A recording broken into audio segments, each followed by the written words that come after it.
Hello dear students, welcome back to our channel all about NCERT. I hope that you all are fine and doing well in your studies as well.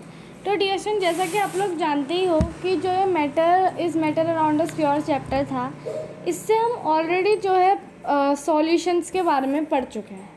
आज हम लोग और concentration और solution के बारे में भी हम लोग पढ़ चुके हैं। आज जो हम लोग टॉपिक पढ़ने वाले हैं वो है सस्पेंशन, और अगर डियर स्टूडेंट टाइम होगा तो हम लोग अपना कोलाइडल सॉल्यूशन भी ख़त्म करेंगे। ठीक है, तो डियर स्टूडेंट आज का जो टारगेट है मेन वो है सस्पेंशन और कोलाइडल सॉल्यूशंस। ठीक है, तो ये दोनों चीज़ें हम लोग जो है आज करेंगे। ठीक है डियर स्टूडेंट्स, सबसे पहले हम लोग पढ़ेंगे व्हाट इज़ अ सस्पेंशन। तो डियर स्टूडेंट, सस्पेंशन में सबसे पहले नॉन होमोजीनियस सिस्टम्स, एक मैं आपकी स्क्रीन खोल देती हूँ ताकि आप लोगों को दिक्कत ना हो। यस डियर स्टूडेंट, ये देखिए यहाँ पे से हम लोग पढ़ेंगे आज non homogeneous substances like those obtained by group C in activity 2.2 in which solids are dispersed in liquid are called suspension. तो डियर स्टूडेंट याद करो, जो ग्रुप सी था उन्होंने क्या मिक्सचर बनाया था?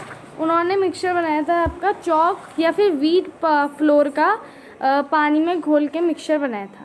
तो डियर स्टूडेंट इसको हम लोग सस्पेंशन कहेंगे। क्यों कहेंगे? सबसे पहले तो लिखा है नॉन होमोजीनियस। नॉन होमोजीनियस मतलब वो मिक्सचर जिसमें आपका जो कॉन्स्टिट्यूएंट हैं वो बिल्कुल अच्छी तरह यूनिफॉर्मली कंपोज्ड नहीं है, ऐसे मिक्सचर को हम लोग कहते हैं नॉन होमोजीनियस मिक्सचर। ठीक है, आई होप ये क्लियर हो गया होगा।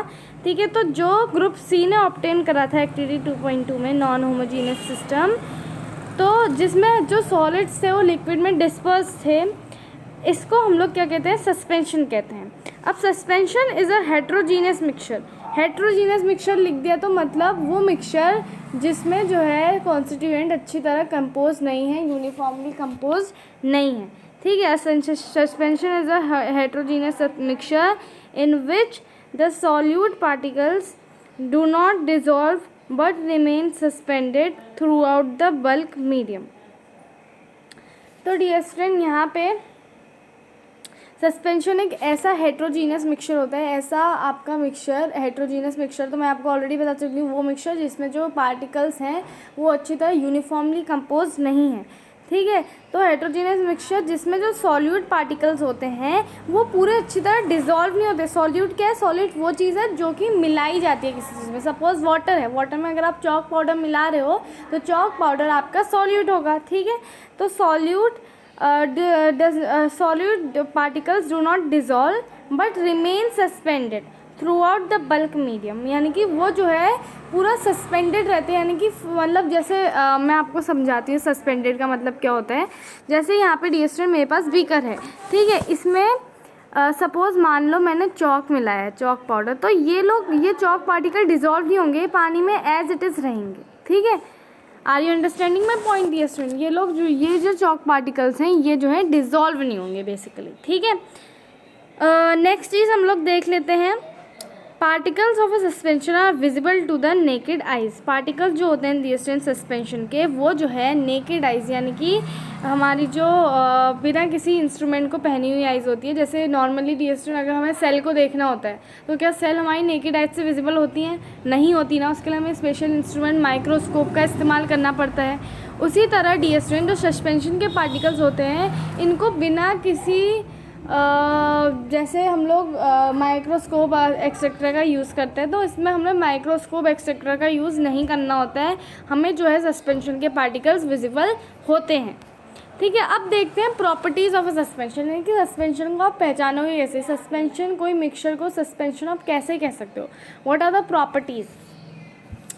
सबसे पहली प्रॉपर्टी डिस्टिंक्शन आती है, suspension is a heterogeneous mixture.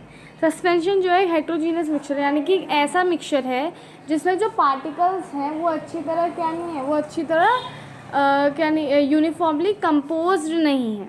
ठीक है, इसलिए हेट्रोजीनियस मिक्सचर है। Particles of suspension can be seen bye naked eyes, यानी कि हम लोग अपनी नेकेड आइज से सस्पेंशन के पार्टिकल्स को देख सकते हैं, यानी कि without any help of instrument and etcetera हम लोग सस्पेंशन के पार्टिकल्स को देख सकते हैं। ठीक है, next is the particles of a suspension scatter a beam of light passing through it and make it path visible, यानी कि डियर जो पार्टिकल्स होते हैं सस्पेंशन के वो बीम ऑफ लाइट को स्कैटर करते हैं। जैसे सपोज मान लो आपने जैसे डी स्टूडेंट यहाँ पे मैं आपको डायग्रामेटिक समझाती हूँ। जैसे ये है आपका एक सस्पेंशन का पार्टिकल, ठीक है, यहाँ पे पानी भरा है और इसके अंदर सपोज मान लो मैंने चॉक मिलाई है, ठीक है। तो ये जो पार्टिकल्स होते हैं, जब मैं इनको टॉर्च के द्वारा ना लाइट दूंगी तो ये ना लाइट को स्कैटर कर देंगे, डाइवर्स नहीं करेंगे, यानी कि फैला देंगे ऐसे से, ठीक है। इसका मतलब होता है स्कैटर ऑफ लाइट, ठीक है। तो हमेशा लाइट को स्कैटर करेंगे, लाइट को पास होने देंगे। जैसे मैंने बताया ना सॉल्यूशंस जो हैं पार्टिकल अच्छी तरह डिजॉल्व होते हैं। तो जब हम बीम ऑफ लाइट फेंकते हैं तो पार्टिकल्स जो बीम ऑफ लाइट है उसको पास नहीं होने देते, है ना, ग्लास से। लेकिन सस्पेंशन में उल्टा है, ये पास होने देते हैं, ठीक है। आई होप ये क्लियर हो गया होगा। The solute particle settle down when a suspension is left undisturb. Solute particle जो है डियर स्टूडेंट कहीं ना कहीं नीचे सेटल हो जाते हैं अगर हमने जो सस्पेंशन है उसको अनडिस्टर्ब छोड़ दिया है थोड़े समय के लिए, ठीक है। That is suspension is unstable. हमने क्या पढ़ा था कि जो हमारा सॉल्यूशन है वो स्टेबल रहता है। आप एक बार लेमोनेड जब बना लेते हो तो क्या आप उसे जब थोड़ी देर के लिए ऐसे ही छोड़ देते हो, क्या उसके पार्टिकल्स लेमोनेड के नीचे जमा होते हैं? नहीं होते, ऑब्वियसली ना। तो डियर स्टूडेंट यहाँ पे जैसे सपोज हमने यही मिक्सचर लिया पानी में चॉक डिज़ोल्व वाला, तो अगर आप थोड़ी देर के लिए इसको रखोगे ना तो आपके नीचे पार्टिकल सेटल हो जाएंगे, नीचे सफ़ेद सफ़ेद हो जाएगा। ठीक है dear student, are you understanding my point? तो डियर स्टूडेंट इसी तरह ये जो है सस्पेंशन कहीं ना कहीं इसको हम लोग फिल्ट्रेशन के द्वारा जो है सेपरेट नहीं कर मतलब फिल्ट्रेशन के द्वारा हम इन्हें सेपरेट कर सकते हैं, बिकॉज पार्टिकल्स नीचे सेटल हो जा रहे हैं। तो जब हम छानेंगे तो वो सारे पार्टिकल हमारी स्टेनर में आ जाएंगे, है ना। तो इसमें फिल्ट्रेशन के द्वारा हम इनको जो है सेपरेट कर सकते हैं। वहीं पे सॉल्यूशन की जब मैं आपको बात बताई थी तो सॉल्यूशन को हम लोग सेपरेट नहीं कर सकते थे, बिकॉज सॉल्यूशंस में पार्टिकल्स ही इतने छोटे होते हैं that they can not be separated through filtration, right. Next हम लोग आते हैं यहाँ पे when a particle settle down the suspension breaks and it does not scatter light any more. जब पार्टिकल्स नीचे डिस्टेंस सेटल हो जाते हैं तो फिर सस्पेंशन जो है टूट जाता है और वो जो है बीम ऑफ लाइट को जो है कहीं ना कहीं स्कैटर नहीं करते हैं, बिकॉज सस्पेंशन टूट गया एक बार तो क्या होता है डिस्टेंस जो बीम ऑफ लाइट होती है अब तो वो सॉल्यूशन जैसे ही बन गया ना, वाटर बन गया वो तो, अब क्योंकि सिर्फ सस्पेंशन के जो पार्टिकल्स थे वो तो नीचे सेटल हो गए, तो ऊपर तो सिर्फ पानी बचा ना। तो जब पानी में आप लाइट मारोगे तो जो है आपका वो स्कैटर करेंगे ही नहीं लाइट, है ना। तो डिस्टेंस ये सारी चीज़ें हमने पढ़ी सस्पेंशन के बारे में। मैं एक और बार आपको रिवाइज करवा देती हूँ। सबसे पहले हेट्रोजीनियस, ठीक है, मैंने यहाँ पे हेट्रोजीनियस डियर स्टूडेंट लिख दिया है, हेट्रोजीनियस। सेकेंड पॉइंट जो मैंने लिखा है यहाँ पे कि नेकेड आइज, नेकेड आइज का मतलब है कि आप देख सकते हो नेकेड आइज से, ठीक है। तीसरी चीज़ डियर स्टूडेंट इसमें ये है कि ये जो पार्टिकल्स होते हैं ये कहीं ना कहीं स्कैटर करते हैं, scatter beam of light, beam of light, ठीक है। और चौथा पॉइंट मैं इधर लिख देती हूँ, क्या कहते हैं, कहीं ना कहीं सेटल हो जाते हैं नीचे, सेटल डाउन। फिल्ट्रेशन भी मैंने यहाँ पे लिख दिया, ठीक है। मेरी पेन ग्लिच हो रही है डिस्टेंस, लेकिन यहाँ पे फिल्टर का मतलब आप समझ जाओ फिल्ट्रेशन प्रोसेस, ठीक है। तो डिस्टेंस ये सारे मेन पॉइंट्स रहते हैं आपके की पॉइंट सस्पेंशन में, ठीक है। तो आई होप सस्पेंशन सभी लोगों को क्लियर हो गया होगा। पहले ये एक हेट्रोजीनियस सब्सटेंस है, हेट्रोजीनियस सब्सटेंस यानी कि कोई ऐसा सब्सटेंस जिसमें पार्टिकल जो है यूनिफॉर्मली आपके कंपोज नहीं होते हैं। सेकेंड पॉइंट, इनको हम लोग नेकेड आइज से देख सकते हैं, यानी कि हमें किसी भी इंस्ट्रूमेंट की ज़रूरत नहीं है सस्पेंशन के पार्टिकल्स को देखने के लिए। थर्ड पॉइंट, ये जो है जब हम इनको जो है इनमें टॉर्च लगाते हैं तो ये बीम ऑफ लाइट को स्कैटर कर देते हैं। चौथा पॉइंट डिस्टेंस ये है कि जब हम इनको अनडिस्टर्ब थोड़ी देर के लिए छोड़ते हैं तो ये लोग क्या करते हैं, ये सेटल हो जाते हैं नीचे और इनको फिल्ट्रेशन द्वारा जो है क्या कर सकते हैं, फिल्टर कर सकते हैं। और लास्ट पॉइंट डिस्टेंस ये रहेगा कि कहीं ना कहीं जो सस्पेंशन होते हैं जब ये नीचे सेटल हो जाते हैं इनके पार्टिकल्स, तो तब जब हम लोग बीम ऑफ लाइट लगाएंगे तो ये लोग लाइट जो है स्कैटर नहीं करेंगे। आई होप ये चीज़ क्लियर हो गई होगी आपको। अब हम आ जाते हैं what is the colloidal solution में। ठीक है डियर स्टूडेंट्स, अगर आपको कोई भी बैकग्राउंड नॉइजेज़ आ रही हों तो प्लीज़ उनको इग्नोर करें डियर स्टूडेंट, और जो मैं पढ़ा रही हूँ उसमें आप लोग अपना कंसंट्रेशन डालें, बिकॉज डियर स्टूडेंट आपको पता है कि हम लोग जो हैं बिगनर्स हैं, जो कि मैं अपने प्रीवियस वीडियोज़ में भी बोल चुकी हूँ। तो इतनी फैसिलिटीज़ नहीं रहती हैं कि हम लोग अपनी जो आवाज़ है उसमें से थोड़े बैकग्राउंड नॉइस हटाएं।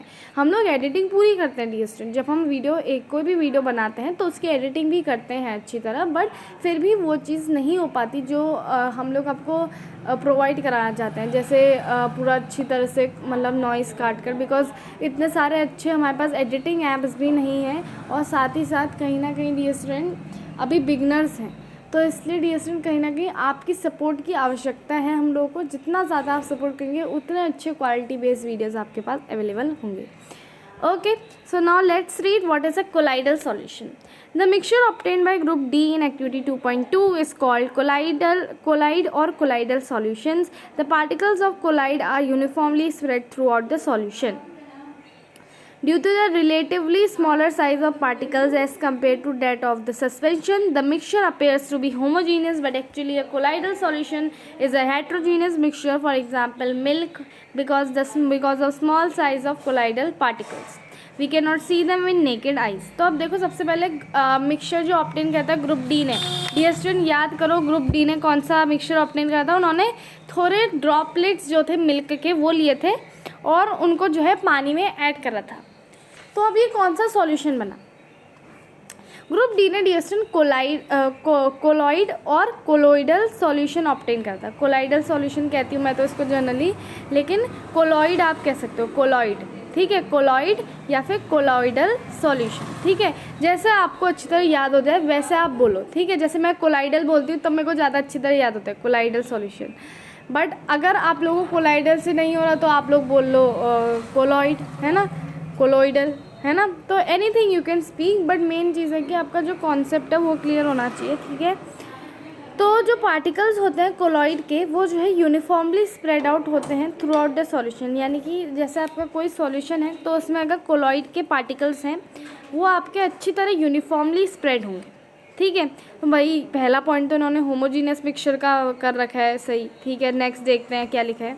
Due to relatively smaller size of particle they appear to be as compare to the suspension the mixture appear to be homogeneous, क्योंकि भाई पार्टिकल्स का साइज़ जो है थोड़ा सस्पेंशन के पार्टिकल से छोटा होता है, तो अक्सर हमें ये चीज़ लगती है कि भाई ये जो है ये मिक्सचर तो भाई हमारा जो है कहीं ना कहीं होमोजीनियस ही है, बट असल में ये चीज़ नहीं है। कैसे देखते हैं, but actually a colloidal solution is a heterogeneous mixture. For example, milk. क्योंकि भाई कोलाइडल सॉल्यूशंस के पार्टिकल्स का साइज़ बहुत छोटा होता है, इसकी वजह से हम उनको नेकेड आइज से नहीं देख सकते हैं।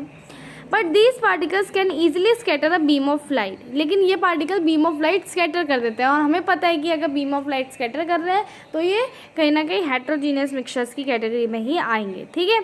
As of visible light as shown in activity 2.2, this scattering of beam of light is called Tyndall effect. तो Tyndall effect कहते हैं डियर स्टूडेंट्स को, जो ये बीम ऑफ लाइट स्कैटर वाला फिनोमेना होता है ना, इसको हम लोग कहते हैं Tyndall effect, ठीक है। और ये नेम हुआ था साइंटिस्ट जिसने इसको डिस्कवर करा था, ठीक है। अक्सर डियर स्टूडेंट साइंस में ऐसा ही होता है कि जो चीज़ जिस साइंटिस्ट ने डिस्कवर करी उसके नाम पर पड़ गई। जैसे न्यूटन ने मोशन के लॉ बनाए थे तो न्यूटन के नाम पे बन गए, है ना, तो न्यूटन्स लॉ ऑफ मोशन हम लोग ऐसे कहते हैं, ठीक है। Okay, so next let us move.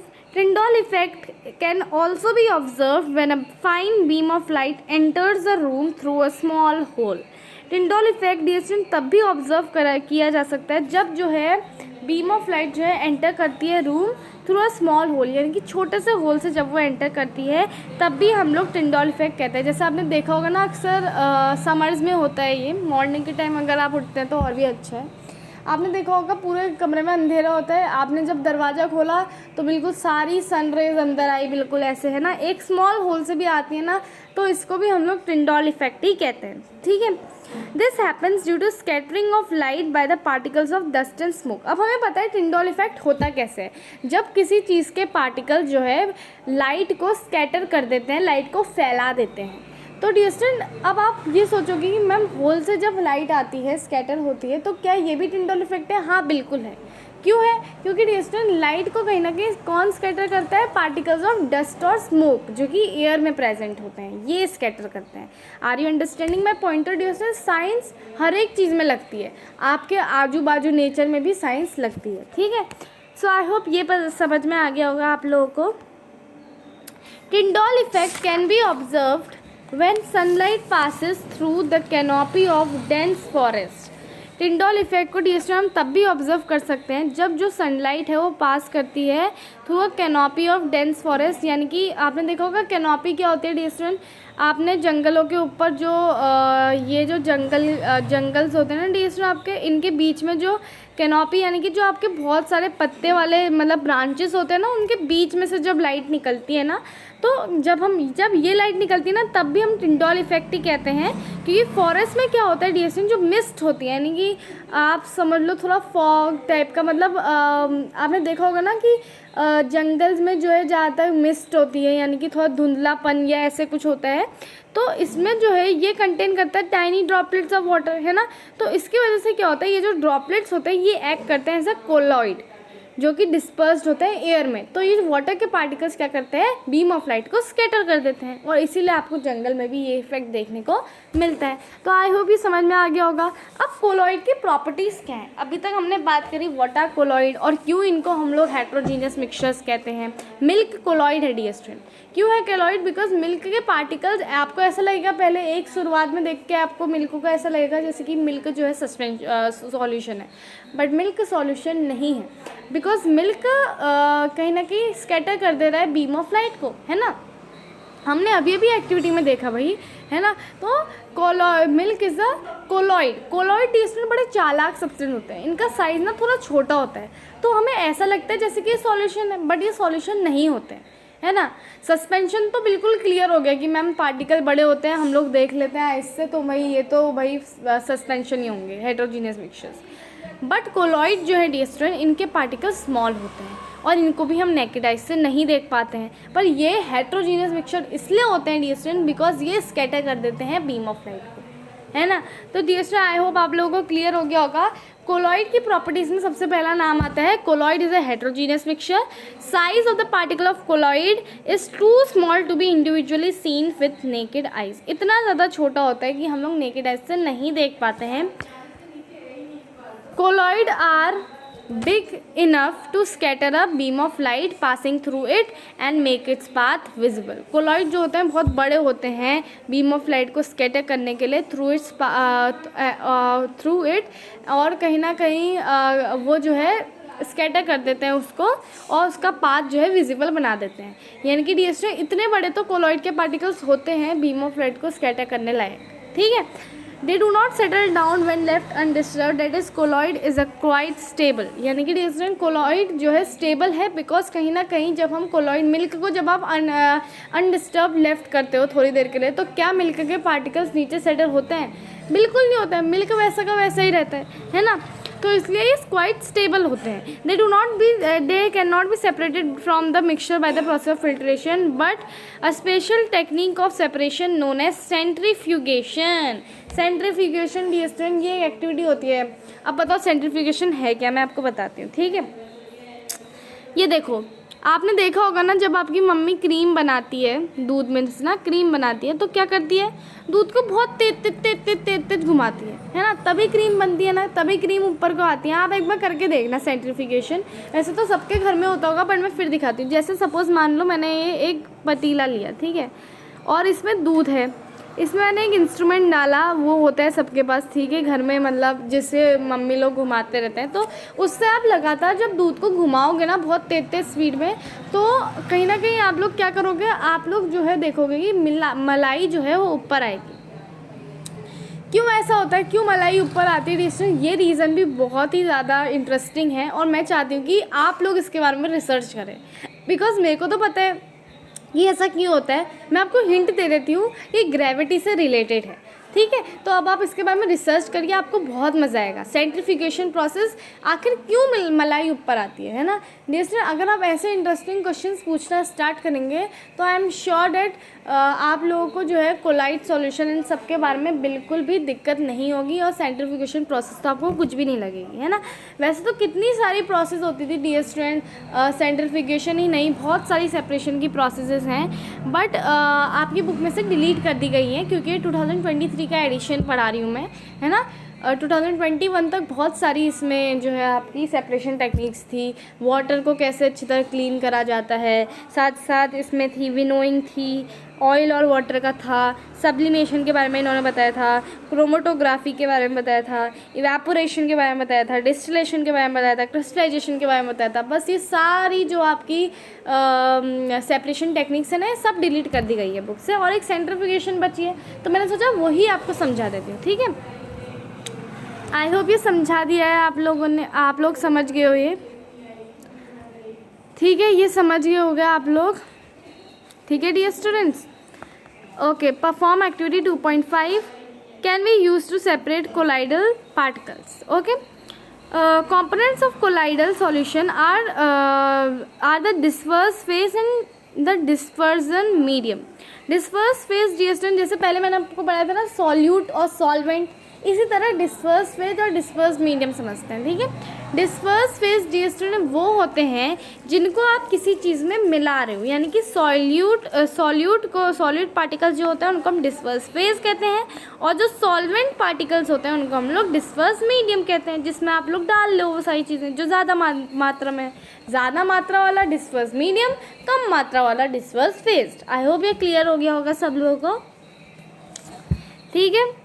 So the components of colloidal solution and the disperse phase and dispersion medium, the solute-like component or the disperse particles in the colloid from the disperse phase and the component in which the disperse phase is suspended is known as the dispersing medium. Colloids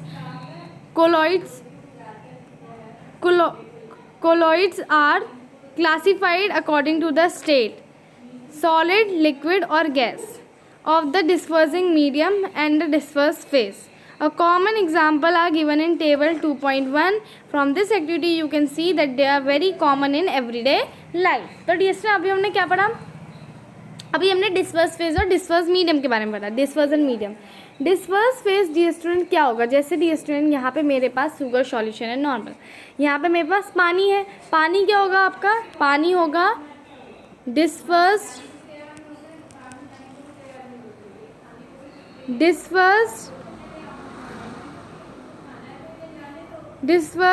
medium, और जो चीज़ dissolve कर रहे हैं, जैसे sugar है, sugar को dissolve कर रहे हैं तो शुगर क्या होगा, शुगर होगा आपका डिस्पर्स्ड फेज, ठीक है। आई होप ये क्लियर हो गया होगा आप लोगों को अच्छी तरह। अब हमने ये पढ़ा था कि कोलॉइड्स जो है वो क्लासीफाई होते हैं अकॉर्डिंग टू देयर स्टेट, जैसे सॉलिड में भी होता है ये, लिक्विड में भी होता है, गैस में भी होता है, ठीक है। Of the dispersing medium, disperse phase, तो बहुत सारे कॉमन एग्जांपल हैं, हम लोग अभी पढ़ लेंगे, ठीक है। तो डिस्टेंस ये चीज़ आपको याद करनी पड़ेगी, मैं इंटेक्स क्वेश्चन भी डिस्कस कर रही हूँ, डोंट वरी, लेकिन ये चीज़ जो है ना, ये कॉमन एग्जाम्पल ऑफ कोलॉइड्स, ये जो है आपको पढ़ने पड़ेंगे, ठीक है। कॉमन एग्जाम्पल ऑफ कोलॉइड, जैसे डिस्पर्स फेज, क्योंकि आते हैं कि अगर लिक्विड डिस्पर्स फेज है और डिस्पर्स मीडियम गैस है तो क्या बनेगा, है ना।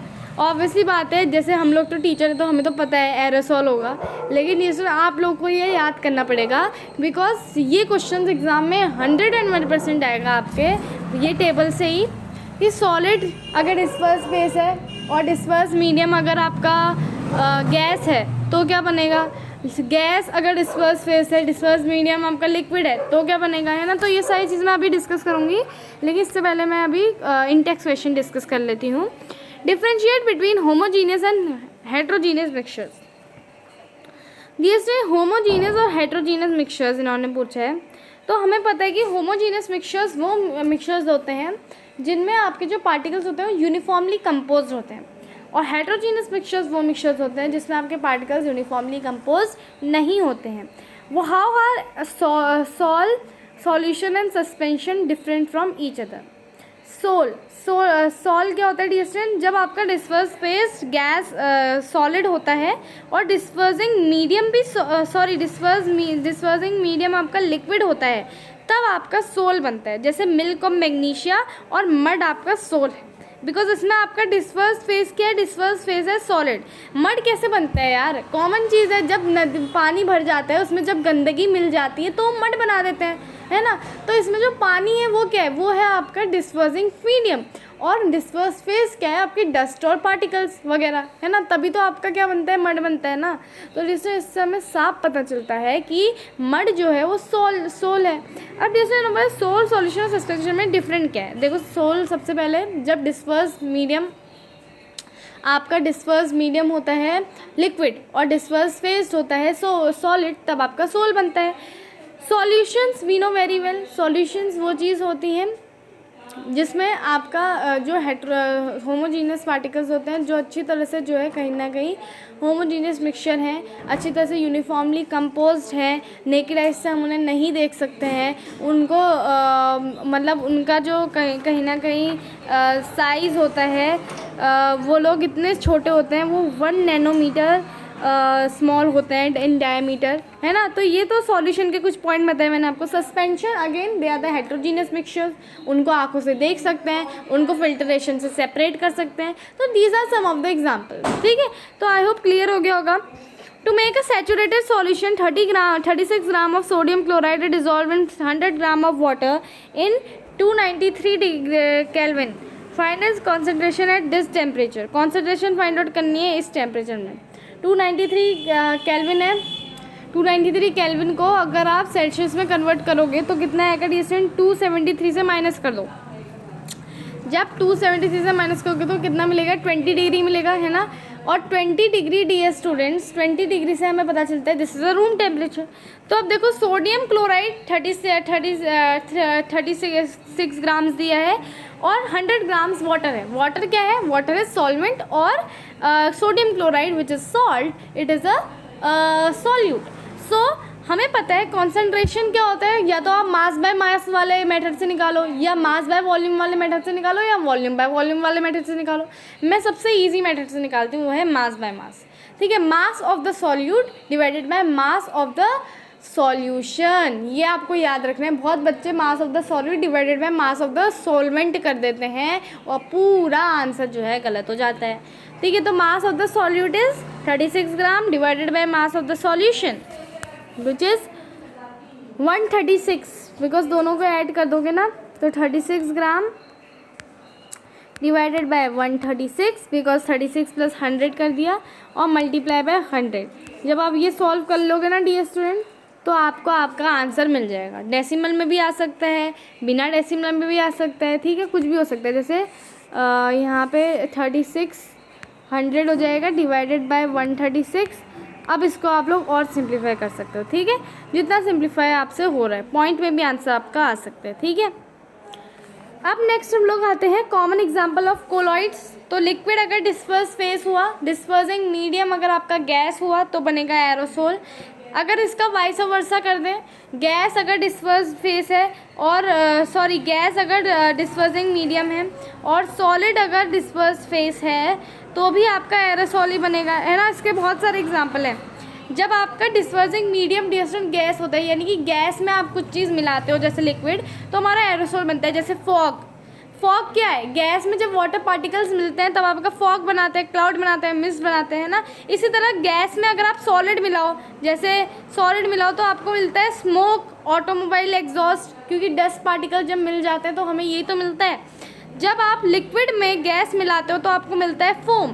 जैसे शेविंग क्रीम, शेविंग क्रीम है केमिकल, लिक्विड में जब आप गैस मिला देते हो तो आपको फोम मिलता है, वही चीज़ आप लगाते हो, ठीक है। इसी तरह अगर लिक्विड में लिक्विड मिला दोगे तो मिलेगा एम्ल्यूशन, ठीक है। इसको हम लोग कहते हैं इमल्शन, ठीक है, इमल्शन कहते हैं डियर स्टूडेंट, मैंने गलती से गलत प्रोनाउंस कर दिया था इसको, इमल्शन कहते हैं इसको। और इमल्शन जनरली हमें दिखता है फेस क्रीम्स में, बिकॉज फेस क्रीम्स में डियर स्टूडेंट आप लिक्विड ही मिलाते हो, ठीक है, लिक्विड को लिक्विड के अंदर मिलाते हो तो आपको फेस क्रीम्स वगैरह मिलती हैं, है ना। फेस क्रीम्स का टेक्स्चर ऐसा इसलिए बन जाता है डियर स्टूडेंट्स, बिकॉज जो मिल्क होता है या तो कोई केमिकल है जो अगर मिक्स होके ऐसा थिक स्ट्रक्चर बना रहे हैं, ठीक है। एंड देन सॉलिड को लिक्विड में मिलाओगे तो मिलेगा sol, milk of magnesium mud, ये तो मैंने आपको बता दिया है। गैस को अगर आप लोग सॉलिड में मिलाओगे तो आपको अगेन फोम ही मिलेगा, फोम, रबर, स्पॉन्ज, है ना। स्पॉन्ज क्या है, गैस ही तो मिली है उसके अंदर, बिकॉज स्पॉन्ज को दबाते हो तो गैस निकल जाती है ना। इसी तरह डियर स्टूडेंट सॉलिड में अगर गैस मिलाओगे तो मिलेगा जेल, जैसे जेली, चीज़, बटर वगैरह हो गया, है ना। सॉलिड डिस्पर्स मीडियम है और लिक्विड डिस्पर्स फेज है। जब सॉलिड के अंदर लिक्विड मिलाओगे तब मिलेगा आपको जेल, जैसे बटर भी जेली है, ठीक है। इसी तरह जब सॉलिड को सॉलिड के अंदर मिलाओगे तो मिलेगा सॉलिड सोल, जैसे कलर्ड जेमस्टोन, मिल्क ग्लास, ये सारी चीज़ें इसके एग्जाम्पल्स हैं। आई होप आप लोगों को डियर स्टूडेंट समझ में आ रहा होगा, बहुत सिंपल चैप्टर है, ज़्यादा डिफिकल्ट नहीं है। फिजिकल और केमिकल चेंजेस और what are the types of pure substance. अभी तक तो हम इम्प्योर सब्सटेंस के बारे में पढ़े थे ना, मिक्सचर्स के बारे में, बट अब हम पढ़ेंगे प्योर सब्सटेंस, एलिमेंट्स और कंपाउंड, जो कि बहुत इंपॉर्टेंट टॉपिक है डियर स्टूडेंट्स। एलिमेंट्स और कंपाउंड अगर आपको पहले एटम और मॉलिक्यूल पढ़ा दिया होता ना तो और भी ज़्यादा अच्छी तरह समझ में आता, बट कोई बात नहीं, मैं आपको समझा दूंगी। फिजिकल और केमिकल चेंजेस भी हम लोग पढ़ेंगे। वैसे तो बहुत सिंपल टॉपिक है, आपने ऑलरेडी क्लास 7 में भी पढ़ चुके हैं, वही चीज़ अप्लाई करते हुए जानी, बस थोड़ा सा हायर लेवल टॉपिक आ जाएगा, ठीक है। तो डियर स्टूडेंट काफ़ी सिंपल है, हर चीज़ आपको बस अच्छी तरह समझ के पढ़नी है, आपको हर चीज़ समझ में आएगा, ठीक है। सो आज के वीडियो के लिए बस इतना ही डियर स्टूडेंट। आई होप जो भी चीज़ें मैंने आज आपको पढ़ाई हैं वो सारी चीज़ें आपको समझ में आई होंगी, ठीक है, अच्छी तरह से। तो dear student thank you so much for watching. अगर आपने हमारा चैनल अभी तक सब्सक्राइब नहीं करा है तो कृपया सब्सक्राइब कर दीजिए, जिससे कि हमें भी मोटिवेशन मिले आपके लिए वीडियोज़ बनाने के लिए। तो मिलते हैं कल फिजिकल और केमिकल चेंजेस के साथ।